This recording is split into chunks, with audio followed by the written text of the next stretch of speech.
বন্ধুরা, আজকে চলে এসেছি আপনাদের সেই ভালোবাসার চ্যানেল ছেলেবেলার হারানো স্বাদে। আজকে একটা গুরুত্বপূর্ণ টপিক, আপনার 6 মান্থ বেবির ওয়েট কিভাবে বাড়ানো সম্ভব। এখন সদ্য জন্মানো বেবিরা হামেশাই দেখা যায় আন্ডার ওয়েট নিয়ে জন্মাচ্ছে। সেক্ষেত্রে আমার তো টুইন্স, তাই একজনের হয়েছিল 2 কেজি 7 গ্রাম, আর বড় 1 মিনিটের বড় যে সাম্য, ওর ওয়েট হয়েছিল 1720 গ্রাম। কিছুদিন নেনাটোলজিতে অ্যাডমিট থাকার পরে ওয়েট অ্যাটলিস্ট 1800 যখন হয়ে যায় ওর, তারপর সেই অবস্থাতে মেডিকেল সায়েন্সের কথা মতো কেএমসি ক্যাঙ্গারু মাদার কেয়ার দেওয়া, টাইমলি খাওয়ানো, এয়ার পাস করানো, মোস্ট ইম্পর্টেন্টলি টাইমিং অফ ফুডটা মেনটেন করা ভীষণ জরুরি।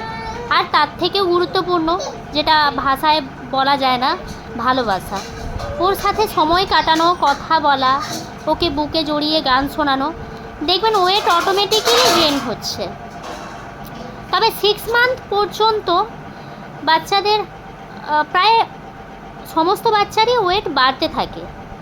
প্রবলেমটা দেখা যায় আফটার 6 মান্থ ওয়েট হোল্ড থেকে যায়।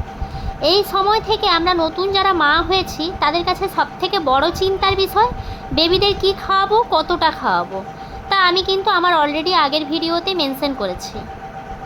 এখন যাদের প্রবলেম আফটার 6 মান্থ বেবির ওয়েট বাড়ছে না, তাদের বলি সারাদিনের খাবারের মেনুতে যথাযথ প্রোটিন, আয়রন, মিনারেলস ছাড়াও সাফিসিয়েন্ট মিল্ক, যে সমস্ত বেবিরা বেস্ট মিল্ক খাচ্ছে আর যারা সাপ্লিমেন্ট নিচ্ছে, আমাদেরকে খেয়াল রাখতে হবে দিনে 250 ml থেকে 300 ml ডেলি দিনে মিল্ক দেওয়া।